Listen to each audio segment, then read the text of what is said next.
Thank you very much to Michelle Aaron, soprano, and David Maiolo on the piano. Uh, it's very good to keep that in mind when we are in the situation that we are today with crises on nearly every front, and in the United States in particular, getting bombarded by absolutely hysterical, warmongering, crazy propaganda in every conceivable direction. So, as you know, I'm Diane Sare, LaRouche Independent Candidate for U.S. Senate, and welcome to the Friday Symposium. What I wanted to speak about today is the Belt and Road Initiative of China. What really is the British Empire or the Great Reset crowd, this Anglo-Dutch American oligarchy, trying to crush? Because we know that, as I've read before, the White House said on January 25th that their intent clearly is to crush Russia's economy. They want to crush China.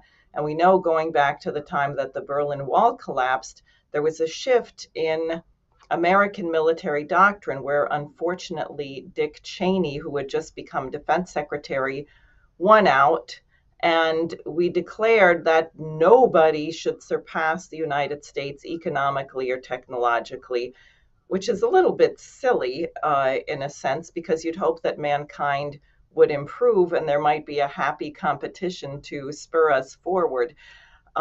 Furthermore, it was absurd because the United States was not growing at that time, but was in a full-throated collapse. So not only were we saying no one should surpass us, but we were doing our best to take down our own industry and manufacturing with various free trade agreements. We were thoroughly already in the middle of the rock, drug, sex counterculture. Our infrastructure was crumbling. And then to say from that sorry standpoint that no one should surpass us means that you only can impose horrible policies on others.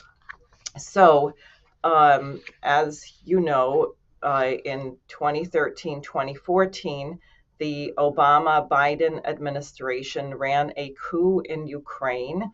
They brought to power a regime which not only tolerated, but seemed to encourage the Banderist neo-Nazis. The Azov battalion is part of the official military in Ukraine. They began their own form of ethnic cleansing, targeting Russian-speaking populations with the horrible massacre in Odessa.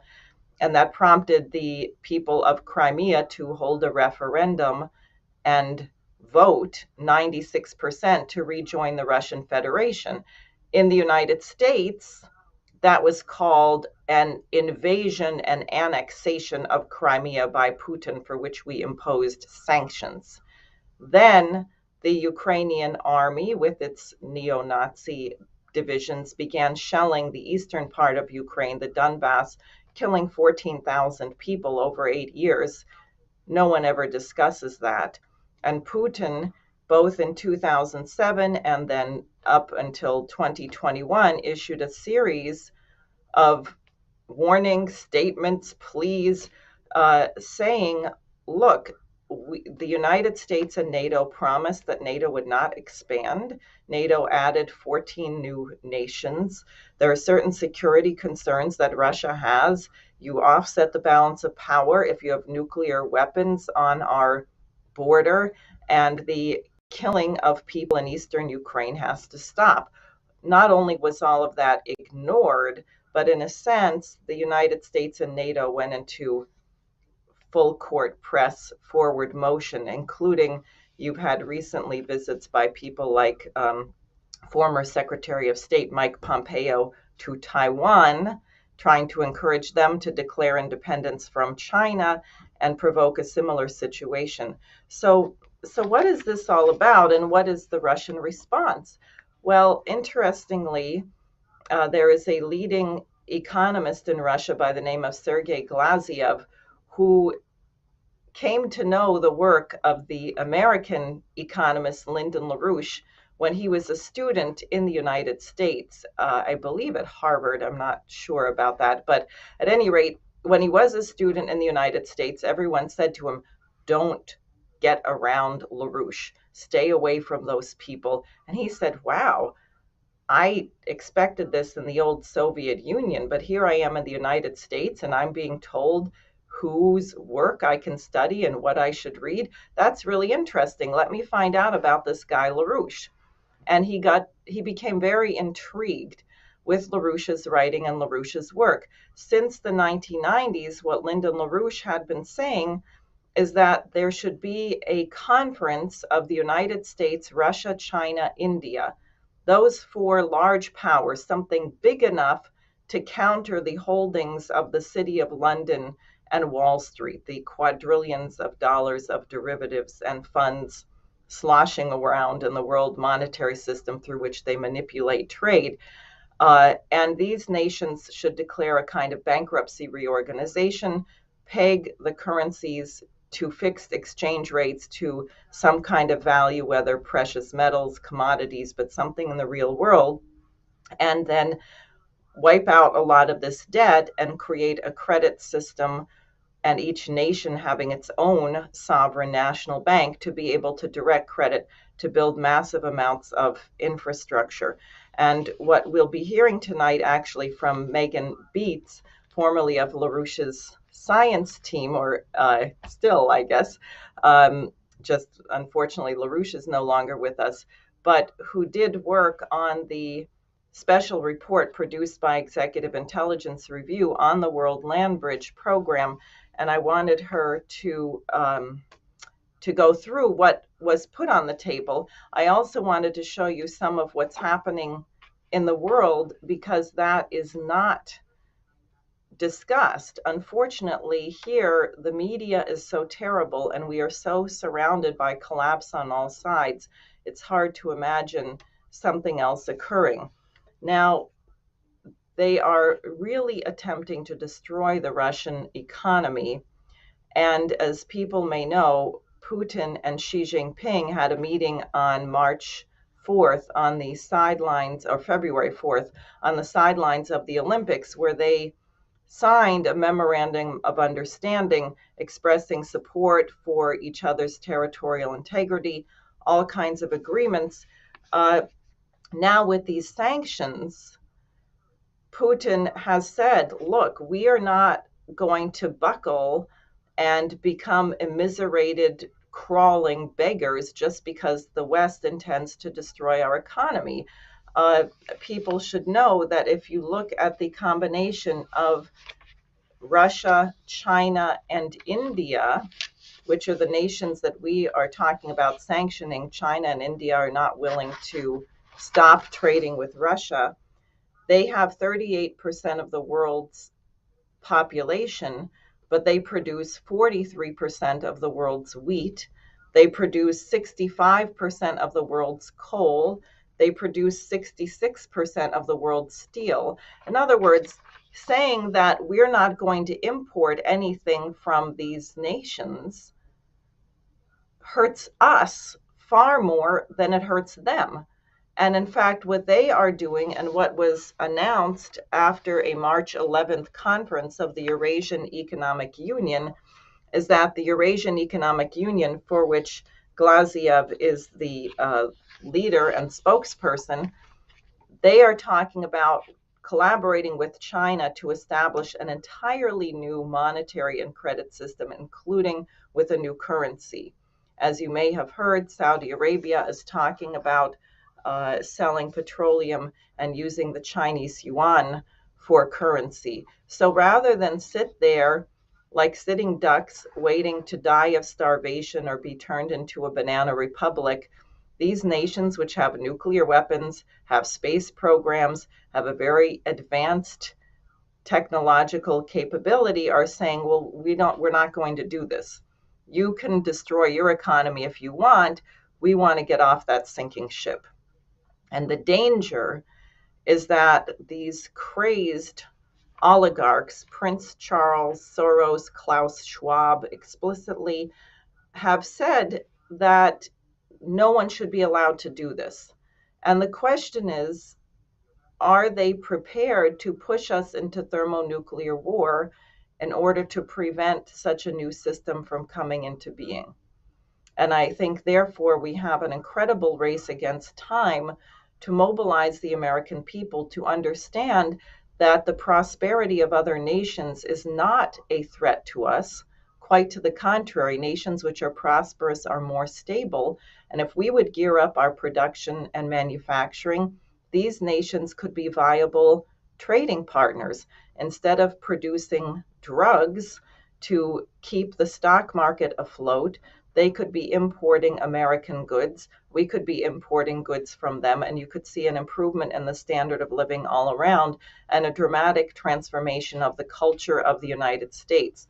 And this is exactly what Helga Zepp-LaRouche has called for with her proposal to convoke an international conference for a new security and development architecture, that there has to be a new security configuration where the sovereignty and security concerns of every nation are respected equally. And that also obviously requires that people cannot be left in immiserated, impoverished conditions. So what I'm going to do is just show you one project that's being built right now. There was a list of 35 major international projects the Chinese announced in 2013, the Belt and Road Initiative in Kazakhstan. And that, and they had a big conference in 2018 where they discussed 35 major infrastructure corridors. This Belt and Road Initiative is now 115 nations. It is the largest combined infrastructure building that has ever occurred on the planet before. So we're just going to go to one of them here. Let's see if I can, get it. Having trouble here. There we go. Okay. Here we go. So what we're going to look at is the China-Europe Land Sea Express Line. And here's what we're talking about from China: Liangyungang, Xi'an, Chongqing, Urumqi, going here through Kazakhstan, Russia, and over ultimately to Hamburg. This line is now actually in operation. There had been and is a massive increase in freight. I forget the order of magnitude between China and Germany. And then also this corridor by sea. And to show you how foolish these global elites are demanding their debt payments, here is Greece. And there is a port there, the port of Piraeus. Now, the International Monetary Fund, World Bank, European Central Bank were demanding that Greece make good on its debt payments. And they didn't care if it was usurious, like the way people may have experienced with your student loan or credit card debt, where if you're late, you get socked with 39% interest and penalties and fees, and pretty soon you owe millions of times what you borrowed in the first place. They said, you're going to have to sell your port in order to pay the debt. That's what they did. So they sold the port to a Chinese company, Costco, which actually massively increased the amount of trade and shipping coming through this port and made it part of this land and sea initiative. And you can see the port of Piraeus. See if I can go back. Whoops. Yeah, here we go. Just look here what it opens up, because you're talking about trade from all over Asia, India, Pakistan, Iran, etc., through here, the Persian Gulf, and then up into Europe. And what you're talking about opening is an entirely new rail corridor, which is also being built. So think about the increase in productivity, the improvement in the standard of living, the massive number of jobs going on while this thing is being built, and what that means for the people there. This is a picture of the port, and here, look at that. You just get a sense of how absolutely huge the massive number of containers of freight coming through here. So since this Chinese company took over, I forget how many times more trade is coming through this port, but it's absolutely massive. And these people who forced Greece into selling this infrastructure have had to eat their hat. Now they're screaming bloody murder. How dare you sell it to the Chinese when they forced that action? Here's just another picture, and you see the train picking up the cargo. A lot of this is becoming automated. It's just tremendously exciting. Now, when you don't have rail and you don't have ports, this could be any one of any major highway in the United States. You just send tons and tons of stuff by truck, which is very hard on the roads, very hard on the drivers, uses enormous amounts of fuel, and creates the multiple opportunities for accidents and difficulties. But that's what seems to be our preferred method of travel in the United States. This is a map showing the rail lines that have been shut down in the United States since 1971. These hyphenated lines are the rail that have been gotten rid of in this country. Associates of Lyndon LaRouche estimate that we actually need to build about 43,000 miles of new high-speed rail in the United States. The average speed of a freight train in the United States right now is about 17 miles an hour. In the 50s and 60s, it was 38 miles an hour. So it's really just crazy, and this is why you have to have so many trucks on the roads. This is the Bronx. This is the tower you see here, the building that burned where this is the apartment where the fire started. 17 people died in this fire because the owner of the building did not want to spend the money to put a new boiler system in and bought everybody space heaters instead. This is a scene that people have seen all too frequently in New York City. You should think about the idea that we seem to take this as normal. It is not normal. It shouldn't happen in an advanced nation. And as everyone knows, the number of homeless people is increasing dramatically in the United States right now. Now, I just wanted to show this because if you were to extend the idea of the Belt and Road to the United States, what they're doing is they're connecting port to rail, port to rail. So think about the potential of the United States and think about what these cities look like. Boston actually is working with the Chinese, and the longshoremen there just gave an award which was received by the Chinese consulate. So that city is in relatively better shape. But you think about the collapse of New York, think about Dover, Philadelphia, Camden, New Jersey, think about Baltimore, Maryland. What is the condition of that city? Think about New Orleans, Sandy, and people were crazy enough to say we shouldn't rebuild when it's a major port from the Mississippi River. Think about Houston, think about Detroit, Chicago. In other words, all Los Angeles, San Francisco, Portland, Seattle, all of these cities are port cities.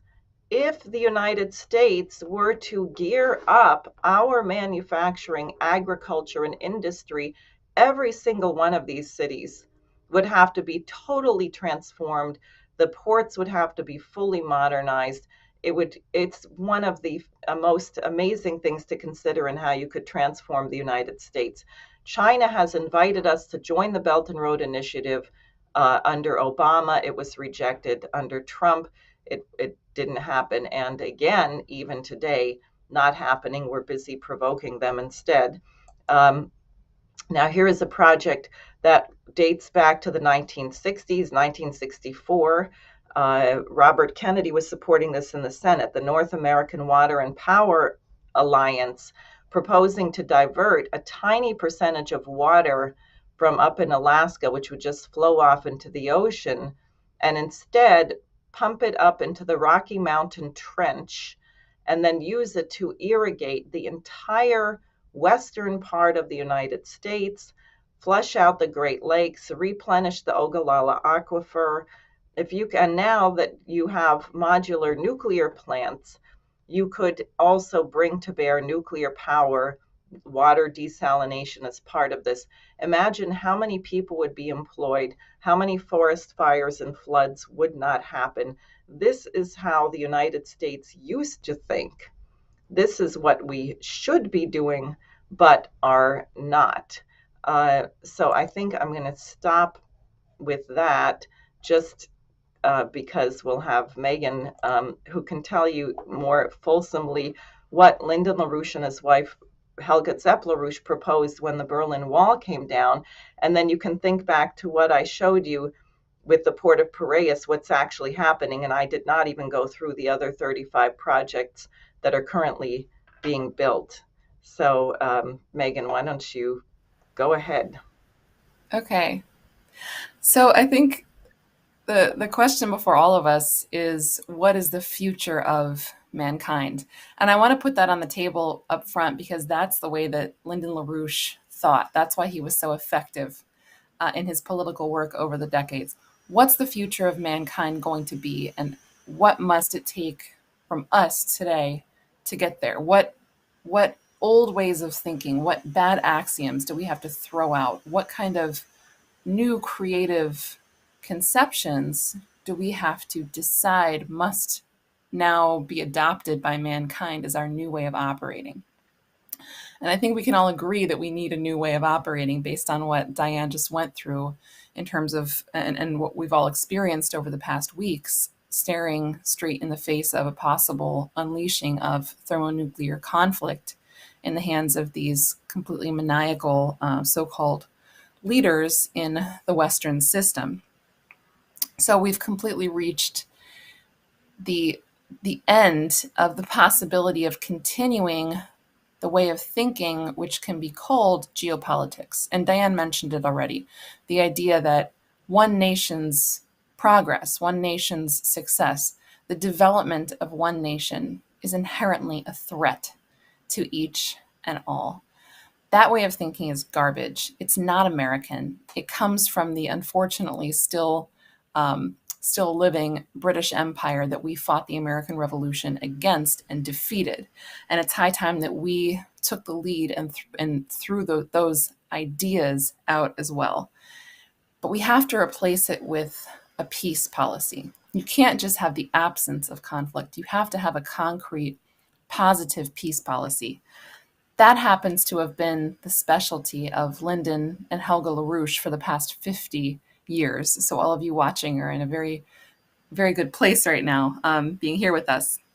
So what I want to present in just the most broad strokes form, as Diane mentioned, is the proposal by Lyndon and Helga LaRouche that came to be called the World Land Bridge, which was a proposal which crystallized in the 1990s following the collapse of the Soviet Union and the end of the Cold War. But this was something which was actually it was percolating. It was in its process of development for a couple of decades prior to that. So we can actually pull up the first slide here. So I'm going to get a little bit more into this, but to give you a glimpse of the World Land Bridge proposal, what you see here are mapped out development corridors. And I'll say something in a few minutes about what a development corridor is. But this is a concept for how we can very rapidly, in just a couple of decades, develop the interior of the continents with the most modern, advanced infrastructure, rail, mining, science, energy, agriculture, and so forth. But this proposal was developed by LaRouche on the basis of his own discoveries going back to the early 1950s in physical economy. And those discoveries in physical economy prove that there is no such thing as a limit to the growth or the progress of the human species.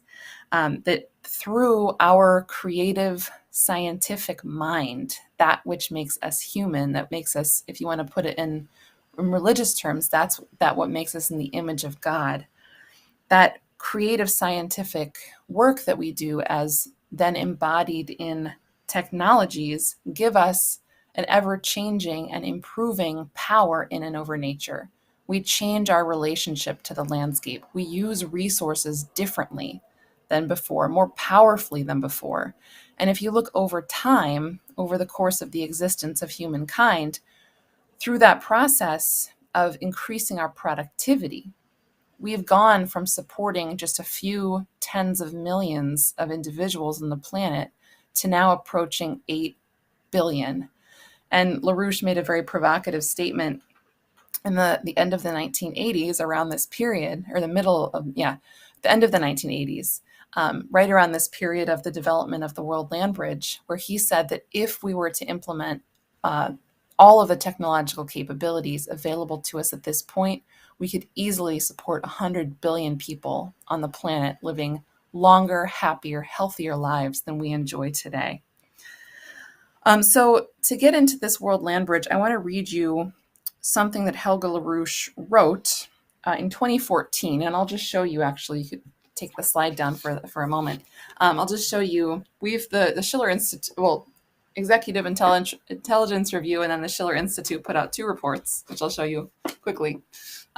This is Volume 1 and Volume 2, 2014 and 2018, of a report called "The New Silk Road Becomes the World Land Bridge." In her introduction to the first volume in 2014, Helge LaRouche wrote the following, and as you listen, I think you'll probably agree with me that it sounds like she could have written this week, as opposed to almost 8 years ago. So she says, when the authors of this study decided last year to set out a new concept for peace in the 21st century by producing a revised version of the World Land Bridge program, 23 years after the first proposal for the Eurasian land bridge, it was their intention not only to provide a concept for reconstruction of the world economy, but also to present a war avoidance strategy in the context of an acute strategic crisis at the same time. For in the intervening years, the danger of an intentional or even accidental thermonuclear world war has grown dramatically. The attempt, fed by geopolitical motives, to associate Ukraine with the EU and thus bring it de facto into the NATO sphere of influence, has triggered a series of escalating confrontations, which in the worst case could end in the extinction of the human race. Now, as we look at this proposal, I want you to keep what Helge said in your mind, that the World Land Bridge is not merely a policy for economic reconstruction. It's a peace policy. It's a war avoidance strategy.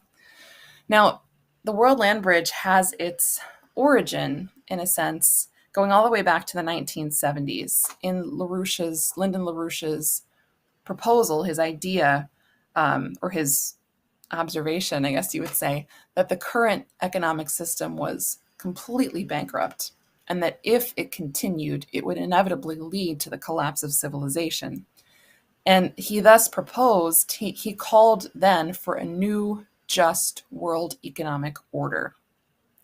And to that end, after he returned from meetings with prominent leaders and economists in Southwest Asia in 1975, he proposed the idea he called an international development bank. Yes, you can see the cover of the pamphlet, which our organization sold for $1 on the streets of New York and elsewhere, proposing an international development bank to replace the IMF World Bank system, which would be oriented toward providing the kind of credit needed to what were then called third world nations, developing nations, to very rapidly help those nations leapfrog up to the most modern technological and infrastructural level. Now, that was 1975. In 1976, the non-aligned movement met in Colombo, Sri Lanka. And at that conference, they voted unanimously. This is representatives from 85 nations, representing 2 billion people at the time, voted unanimously to call for a new, just world economic order, which in many respects, in its outline, was identical to LaRouche's proposal. Now, that was brought 1 month later, that fall, to the United Nations by the foreign minister of Guyana, Dr. Fred Wills, who I think we have a picture of that up there. This is Mr. Wills, Dr. Wills at the UN. Fred Wills was a friend and collaborator of LaRouche, and at the UN, he called for an international development bank and a debt moratorium for the Third World. Now, throughout the rest of the 1970s into the 1980s, Lyndon LaRouche and Helga met, befriended, worked with leaders from nations all over the world, including presidents, particularly, for example, Indira Gandhi of India, many leaders on the African continent, Jose Lopez Portillo, President of Mexico. And LaRouche developed concrete economic development proposals for those nations. And you can pull up I just threw up a couple of slides or a couple of pictures on these slides of the reports of LaRouche's proposals. So you see proposals for the development of the African continent, of India, the Indian Pacific Ocean Basin, Mexico with Operation Juarez. And then here in this photo, you see a 1988 conference with LaRouche at the podium. To his left is Dr. Fred Wills, and to his right is Helga LaRouche, calling for a just world economic order. So that was the process leading up to the end of the 1980s, when we had the collapse of the Soviet Union, an event which was forecast in 1988 by Lyndon LaRouche. So the wall falls, the Soviet Union disintegrates, Germany is united. LaRouche is in prison, thrown in prison by the circles in the US around George H.W. Bush, the other corrupt factors there. Many of the leaders that LaRouche had worked with over the years, such as Indira Gandhi, such as Lopez Portillo, were assassinated, thrown out of office in coups, and otherwise. But at that historic moment from prison, LaRouche, working with his wife Helga, he said, look, the Soviet Union's collapsed. What cannot happen is that the West assumes status of global hegemon. This cannot turn into now a one world superpower, one world order. And so to counter that, he and Helga made a proposal called the Productive Triangle, which you can see up on the screen here. And I want to read something from the special report that was released in 1990 on the Productive Triangle. And I want you to keep this conception in your mind for when we get to the World Land Bridge. So this is the description of the Productive Triangle. Europe's future infrastructure will have the form of a dense core region, you can see it here in orange, centered on the Paris-Berlin-Vienna triangle, with spiral arms extending throughout the rest of Europe into North Africa and the USSR. The central region is a curvilinear triangle with corners at Paris, Berlin, and Vienna. The sides of the triangle are at the same time great infrastructural axes of rapid freight and passenger transport. The northern side runs from Paris through the steel region around Charleroi, through the Ruhr region of Germany via Braunschweig to Berlin. The southern side runs from Paris through the Metz, Nancy, Saarbrücken region via Stuttgart, Munich to Vienna. The eastern side of the triangle runs from Vienna through Prague and northern Bohemia via Dresden to Berlin. This central triangle has an area of approximately 320,000 square kilometers, very nearly the area of Japan. It already has the greatest density of industrial infrastructure and the greatest average level of education and culture of any major region of the world. It includes the densest and most productive areas of Northeast France, Belgium, the Federal Republic of Germany, the German Democratic Republic, Western Czechoslovakia, and Northern Austria. So this density of infrastructure, industry, education, and so forth, LaRouche said this has to be the engine of industry to develop eastward. We're not going to come in and take over. We're going to use this engine Paris-Berlin-Vienna triangle as an engine of economic development to rebuild these destroyed regions of Europe. Now, that obviously didn't happen but at the time, but that proposal of the productive triangle rapidly was expanded to what was called the Eurasian land bridge. So you see that here. You see the original Paris, Vienna, Berlin triangle, but now the conception was take those development corridors, take that industrialization, join it with the East, join it with the nations of Asia. And you see traced out here some of the corridors that Diane was going through, which have now become a reality. Now that developed into the World Land Bridge. And in 1996, Helga LaRouche was invited to a conference in China. I should have pulled up a picture. I don't have one, but Helga was one of the main speakers at a conference in China to present the World Land Bridge, which is an idea which took on an energy of its own.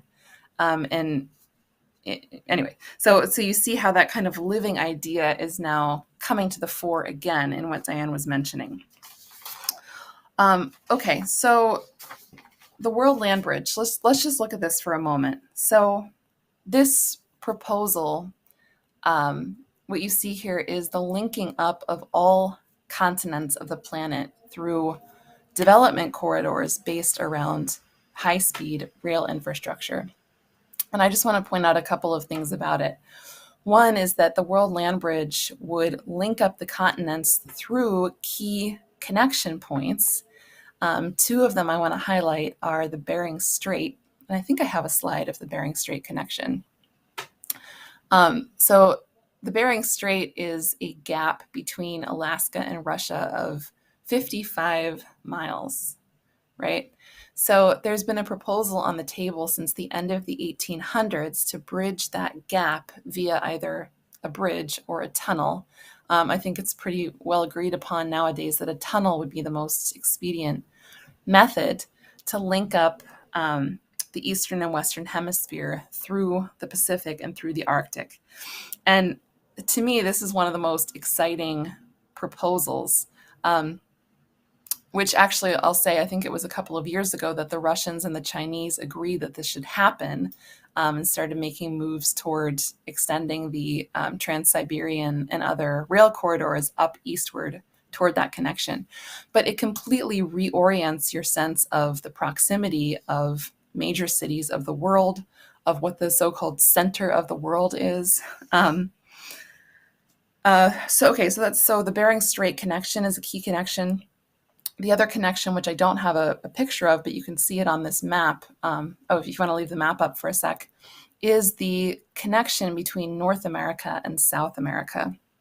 So the connection between the North and South American continents is called the Darien Gap.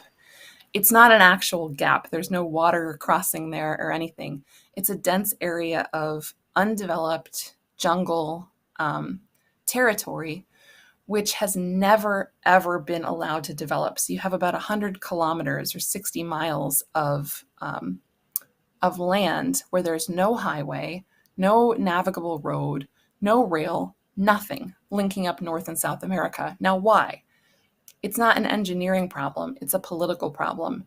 Currently, that territory is under protection of the World Wildlife Fund and other environmentalist organizations to stop its development. But by linking up the Darien Gap, you can see you can imagine yourself, for example, in Yakutsk or any city in Asia, taking a high-speed train, crossing the Bering Strait, cutting across Canada, then taking that rail corridor south, crossing the Darien Gap, and taking it all the way to Tierra del Fuego in the southernmost tip of South America.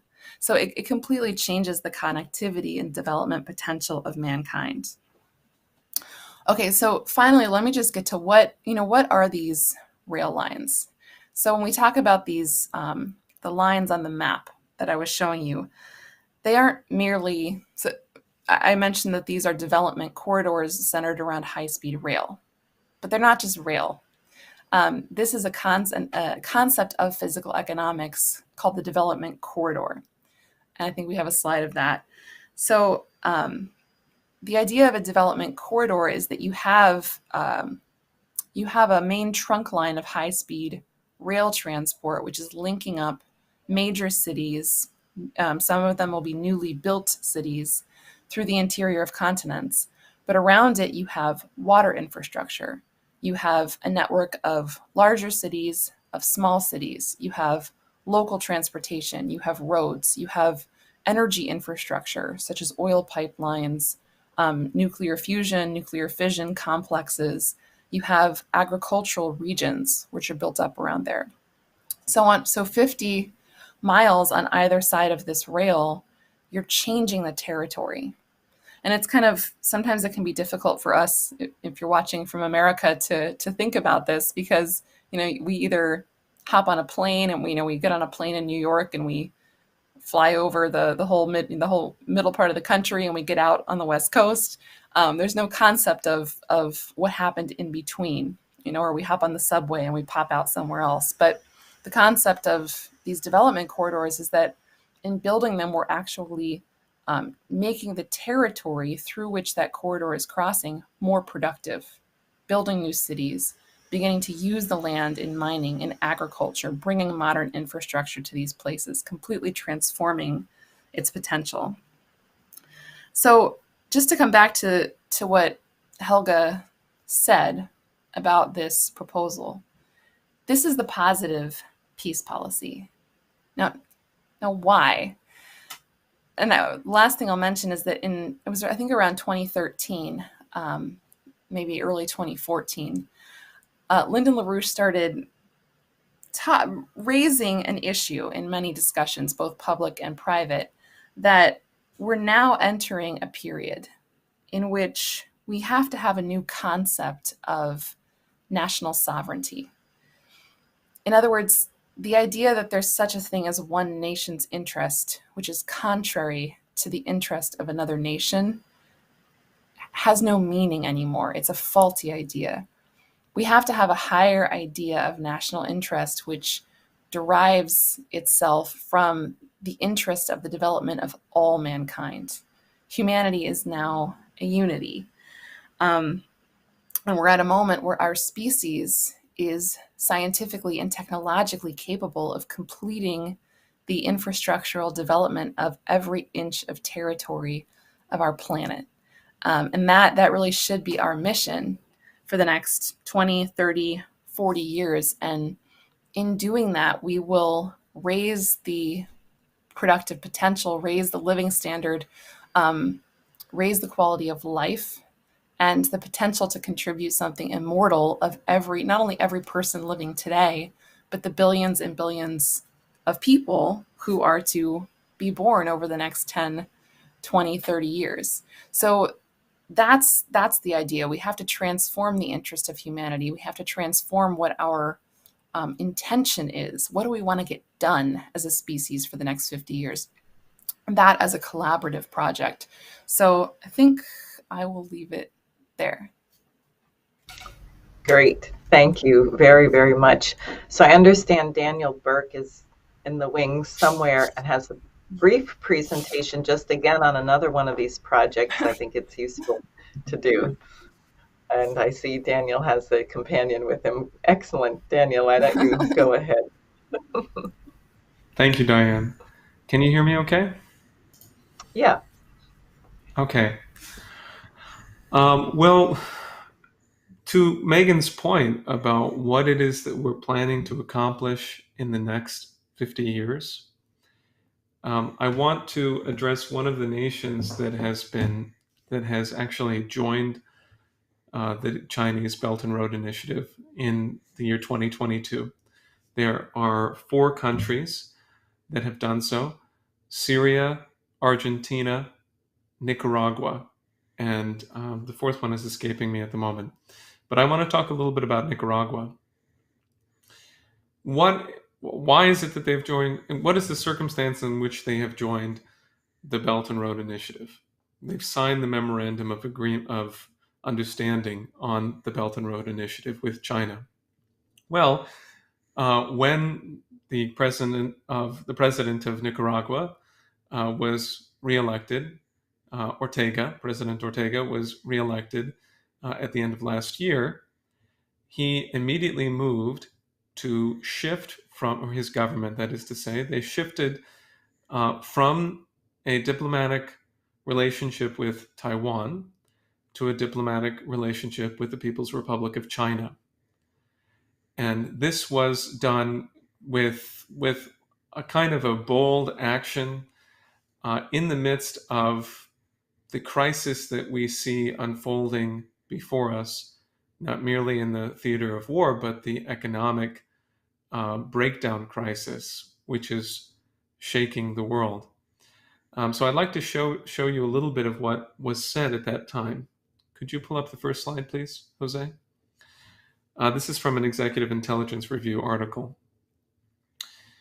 Wang Yi, the Chinese foreign minister, said that this new relationship is a rallying call for both countries to forge ahead side by side and pursue common development. And in response, his Nicaraguan counterpart said that this is a new era of growth and that Nicaragua stands ready to start talks with China on signing cooperation agreements under the Belt and Road Initiative. Later on, we had Wang Yi responding to Finance Minister Ivan Acosta, who saying that he warmly congratulated both teams for the record-breaking speed in resuming diplomatic ties. And it goes a little bit further, but the focus here at the end is on building a community with a shared future for mankind. So you can take that back down. I want to make the point that what is actually going on is a certain recognition of what is to come in potential in the region, with a transformation of Ibero-America, of the Caribbean, and so forth under the Belt and Road Initiative, or as part of the Belt and Road Initiative, really as expanding the Belt and Road Initiative into the World Land Bridge. So first of all, let me say that this is done under remarkable resistance from the US State Department, as you could expect, and our senator here in New Jersey, Bob Menendez, one of our senators, took it upon himself, along with, I believe, Marco Rubio, to threaten really intense action against the government of Nicaragua. There have been threats to throw Nicaragua out of a free trade agreement in the region that the United States has a dominant role in. There have been all types of efforts to, in fact, a major effort, of course, to try to claim that the election was illegitimate, and many other things like that that show the stiff resistance. But of course, no solution coming from the United States presently, no policy of economic development.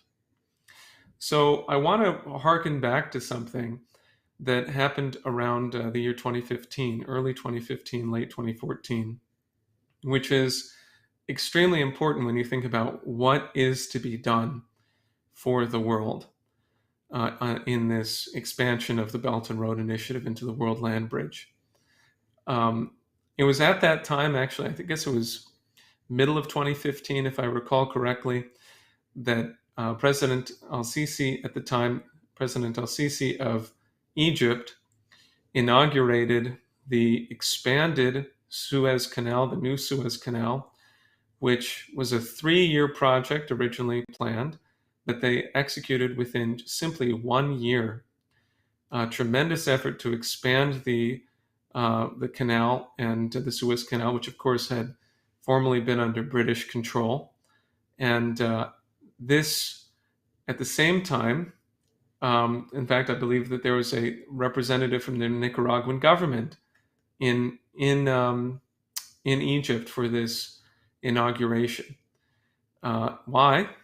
Because the Nicaraguan government under Ortega is devoted to the idea of building the Great Interoceanic Canal, which is another canal, a new canal besides the Panama Canal, of course, crossing Nicaragua, which would be perhaps the biggest infrastructure project ever in certain parameters. And this is a proposal that goes back over 120 years. And you really have to think of it from that standpoint, that so much that should have been accomplished, that should have been done by now, has been blocked by various means. So I'm going to talk a little bit about this. Could you pull up the next slide, please?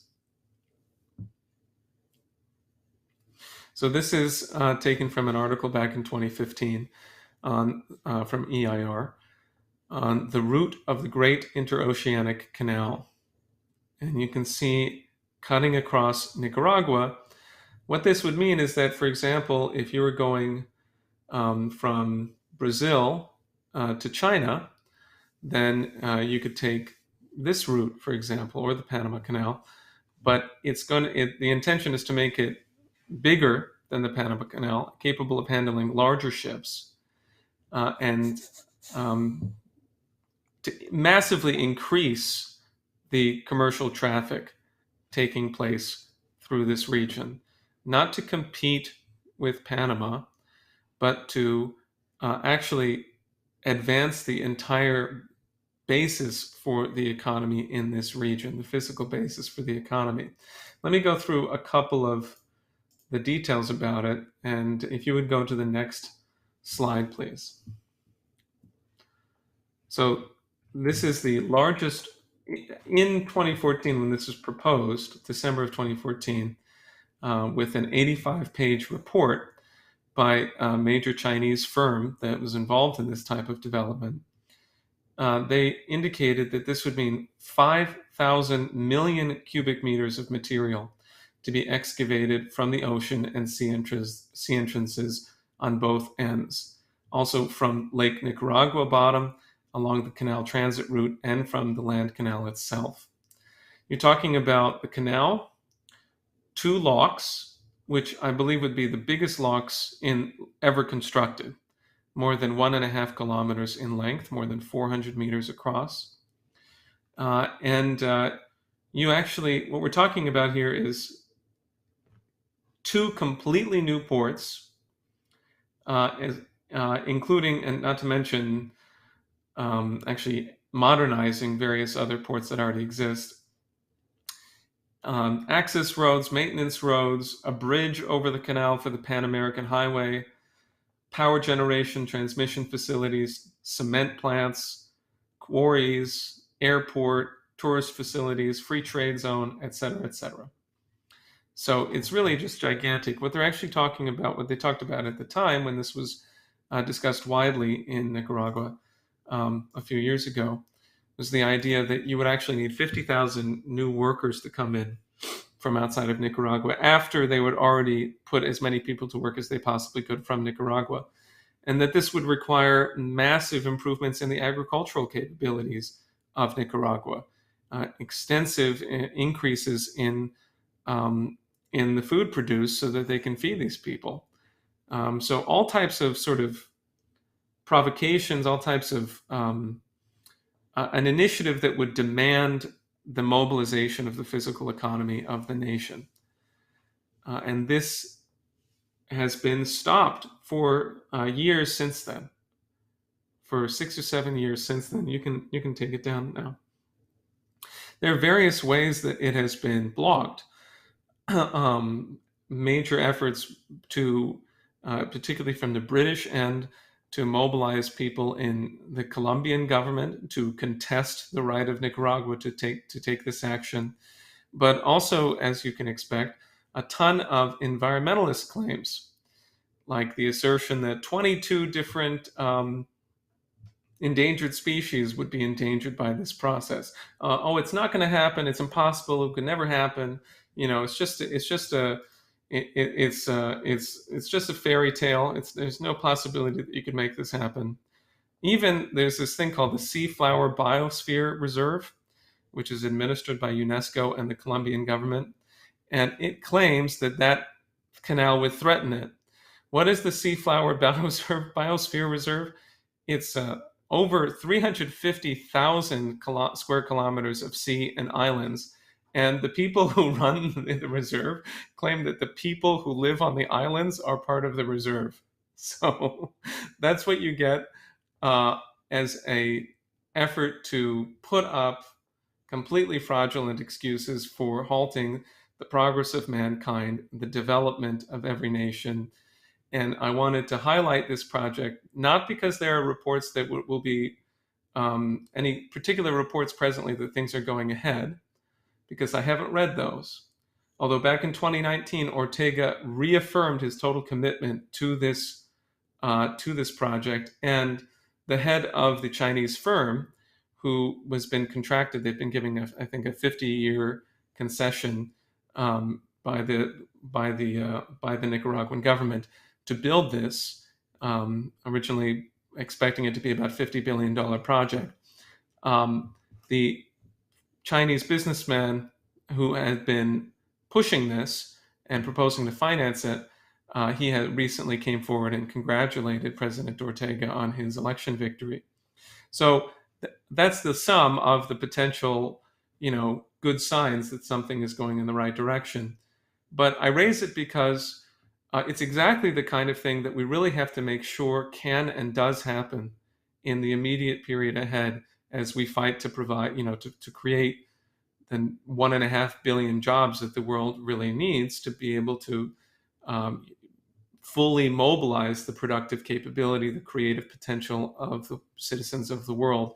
This is the kind of thing that would completely transform and improve the region, and it would be an inspiration point for every nation in Iberoamerica, in the Caribbean basin, to say, okay, why can't we do something like that? Why can't we begin work on the most ambitious projects that we've ever dreamt of, which were forbidden over the past century and plus by this, this era of empire and the United States action in support of this, especially British imperial policy of blocking development, including, of course, this case of blocking development in the name of the environment. So we should be looking to this project, studying this project and others like it that are on the World Land Bridge, and discussing them with everyone so that they can get a vision of where we're going to need to be within a few short years if we are going to face up to the crisis that we're living in. Great. Thank you very much, Daniel. So I can see you have at least one good reason there with you to be wanting to make sure we have a very bright future. And this is Megan. So Bruce, what thoughts do you have on this? I had all kinds of things pop into my mind, but go ahead, why don't you? Yeah, the same thing from the discussions already. I wanted to bring up to start what Megan had brought up about the World Land Bridge report. Back in, because I'm just coming up with some thoughts here. Back in 2010, I went to a development seminar in New York City, and I had copies of the World Land Bridge with me. And I had a chance to sit down with a Chinese minister whose responsibility was to upgrade their steel industries. So I had a chance to sit down with an interpreter and go through some of the projects that were laid out in that, mostly dealing with the Chinese side of it, although there were a huge number of development projects for across the world. And in leafing through it, because at that time, the World Land Bridge report was a couple of years old. And as he thumbed through it, and I was talking to him about it, he would look at one of the projects and he would go, "We've already built that." And he would go on to another aspect of the development program, and he'd go, "We've already built that." And this went on for a little bit. It was right at the time, actually, when they were doing one of the moon landings, if I'm not mistaken, because I complimented him to pass on to his people in his country that I was very proud of that. And in the same way that people in the US had been proud of our space program, they're landing on the moon and all of the things that had gone on since then. Now, counterposed to that, Diane, you had brought up a picture of rail systems in the U.S.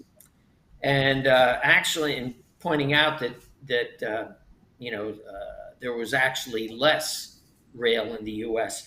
I wanted to make it clear to people how actually bad the rail system is in the U.S. The heyday for our rail system for the United States was around 1930, 1940. At that point, we had 239,000 miles of rail.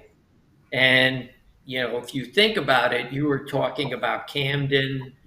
I look at that arc of area from New Jersey, starting, say, with Camden, Philadelphia, going out through the steelworks in Bethlehem, Allentown, out to Ohio or Pittsburgh, and then on to Ohio, where you had huge production facilities of all different kinds, through Detroit, through Wisconsin, Minnesota, all the way out to the West Coast. And then down below, the middle of the country, you had the remnants of the TVA, which made possible huge development in Tennessee, in that area, all the way out through Kansas City, all the way out again to California.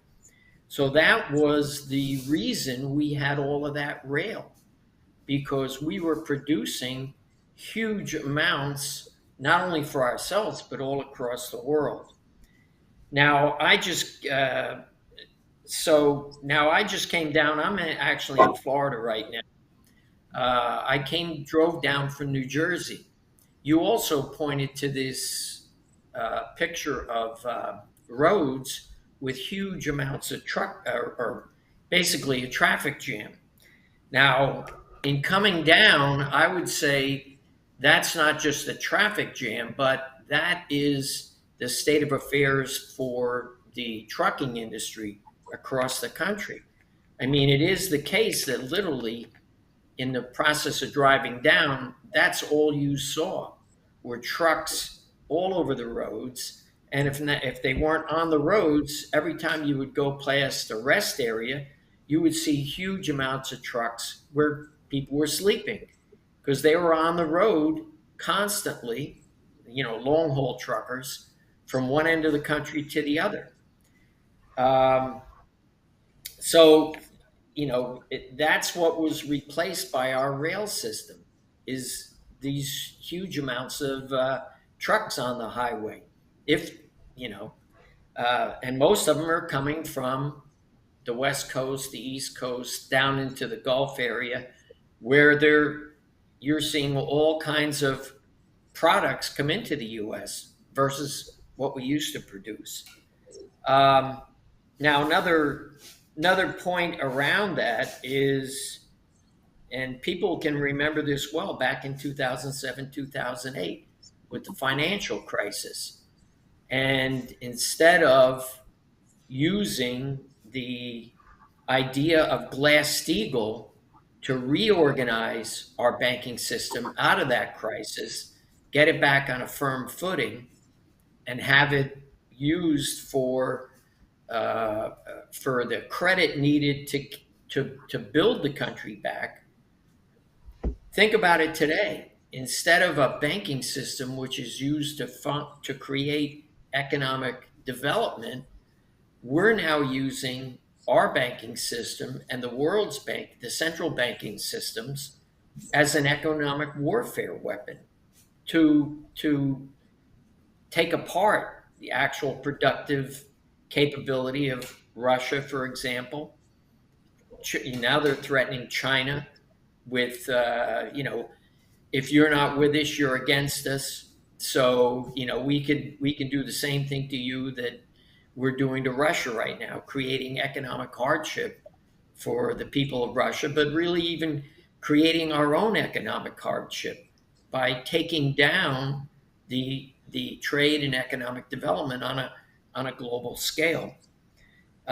Instead of that, I would look at, for example, the International Space Station, where you had an extremely important scientific development go on, but which was not possible without the cooperative effort of nations across the globe. And that's the way we should be looking at our banking system, our economic policies, our banking policies. That's the direction we need to be going in.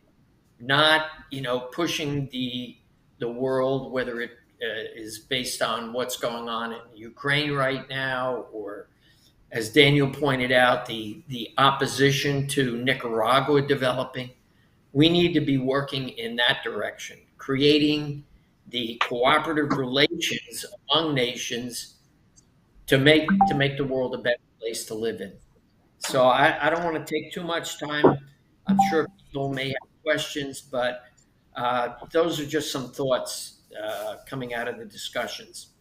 Great. Now I should say, because I didn't properly introduce you or Daniel, Daniel is a former U.S. Senate candidate from New Jersey who ran against Menendez, and Bruce Todd is a former candidate for Congress and lieutenant governor in New Jersey, and a millwright who has worked on all the nuclear plants in Jersey and all kinds of other things, and has a certain expertise in these matters.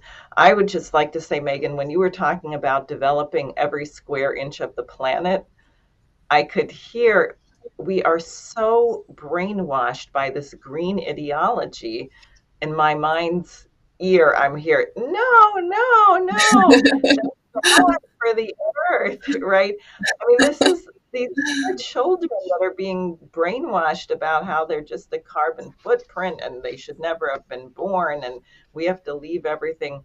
Mother Nature is so pure. I mean, I don't know if they ever saw a volcano and what gets the atmosphere when that happens, but it is this idea of the continuing limitless development of the human species, which is under attack. I mean, that's really what this great reset is all about. This oligarchy, which has their view of the world, which is that human beings basically are animals, and your position is determined by your bloodline or how much money you have or how many weapons you have or something else. And a real hatred of the idea that our species can self-transform. So if you have more thoughts on that, I just found it frankly really refreshing to know that this is the actual mission of man, not the kind of box that they try to put us in. Yeah, I mean, I think what it gets to is human evolution, which is willful. We're not like other organisms, which, animal species evolve, and then the ones that aren't fit, aren't fit to hang with the current state of the biosphere go extinct, and they're replaced by higher order organisms, in the same way that the mammals replaced the dominance of the dinosaurs and so forth. So the biosphere evolves in a certain way. Human beings, we're the only species that doesn't have to go extinct, because we evolve willfully through our ideas. We discover new and higher principles of the universe, and we change our mode of behavior based on that. No other organism, no other creature that we're aware of in the entire universe does that. So I think what you're really looking at with the World Land Bridge is a certain fulfillment of the call of human evolution to actually take our planet, take the biosphere into the realm of being developed by human cognition. And what you brought up about the shrieks and howls of the green ideology saying, which says that anything we touch, we destroy, which is just false. what the truth is that when we apply discoveries of nature, we improve nature. We make nature more efficient. One example of that is what we've done through agricultural science to plant life. Animal life too, but you could just think of plant life and look at how we've developed crops to be, wheat, for example. Look at wheat, 10,000 years ago, which, they can get little samples of that, little fossil samples and so forth. The wheat plants were hard and small, and there was barely any grain there. And now we've developed these incredible wheat plants that have so much yield, that are disease resistant and so forth. And we've improved the biosphere, life, in a way that life couldn't do it by itself. And that's what we do as human. And the fact that we have had the capability to develop the entire territory of the planet for many, many, many decades now, and we haven't done it because of the policy of oligarchy, is really evil. And it's time we overthrow that. And I think one reason to do that is because we have a lot of work to do out in the solar system. Like we got to get our work done on Earth, because we have a lot of terraforming and just development of the moon, of Mars, of other planets that we have to get underway. So we better just take care of business here on Earth and get the whole human species up to a developed level. I think that's Can I right. say something, Diane? Yes, go ahead. What Megan had just brought up about changing plant life, I had sent, I don't know if you remember, I sent you a little article about the Chinese Right. had just developed a strain of rice which you can grow in salty water, which you can't couldn't normally occur. And on the basis of that, they were saying they would be able, just in their own country alone, be able to produce enough wheat, enough rice, more than they do now, to feed 80 million people. Yes, that's So quite incredible. amazing. Yeah. So going back to where we are, and I think we should wrap up, and you might each have things you want to say, but this this is what is so feared by the people who are pushing war. It's nothing other than this free creative development of the human species. And that's what you hear when they say we want to crush Russia's aspirations to industrialize its economy. What are they talking about other than that? And if you think about the green environmentalist movement in the United States, what are they talking about? No development. Here in New York, they shut down Nuclear Point. Apparently, they've now drilled the holes in the containment buildings. It's irreversible. And they also have yanked the permits for at least one or two of the gas fired plants that are supposed to replace it. So they're literally telling people you're going to have less energy. That means increasing the death rate. We've already seen it with the pandemic. What's the biggest comorbidity of disease? Poverty. And that is what this means. So if you can imagine the hatred of that, the fear of that, I have not ever seen this horrible Wagnerian opera in full, Götterdämmerung, but the Twilight of the Gods, because that's what, if we can't run the world our way, then we're just going to destroy everything, including ourselves, but we'll go down in a, flame of glory or something. That's what we cannot allow to happen. And I really want to appeal to everyone watching this to remember your identity, what it means to be really human, made in the image of the Creator. That's in our Declaration of Independence. We can represent that, and under those conditions, there's no problem confronting us that cannot be solved. So, Megan, if you have thoughts in conclusion, and then we'll go to Bruce. I actually don't have anything to add. I think what you just said really is, I just want to underscore what you just said. I mean, that is the mission, and I think people need to, well, actually, I'll quote my friend Jacques Cheminade, who's a leader of our movement in France, who said that the biggest disease afflicting us today is pessimism.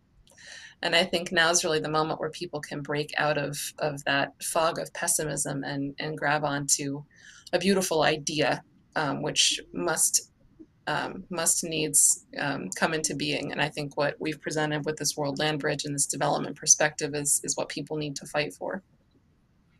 Great, thanks. Bruce? I would just say people watching this program should be working as hard as they can to get a lot of these things done and bring a lot of other people in on that fight. And Great. especially for Diane's campaign. Thank you. I would like to second that for sure. Starting April 19th here in New York, we're going to be needing to gather 45,000 signatures. So if you haven't signed up as a volunteer, sign up and you can come into the state and help us. We'll send New York voters out with you to do that work. I would like to say the Schiller Institute is planning to convene such a conference as Helga Zepp-LaRouche has called for on Saturday, April 9th. It will be a virtual conference online, so people should clear that day, and it's a good way to prepare for the petitioning.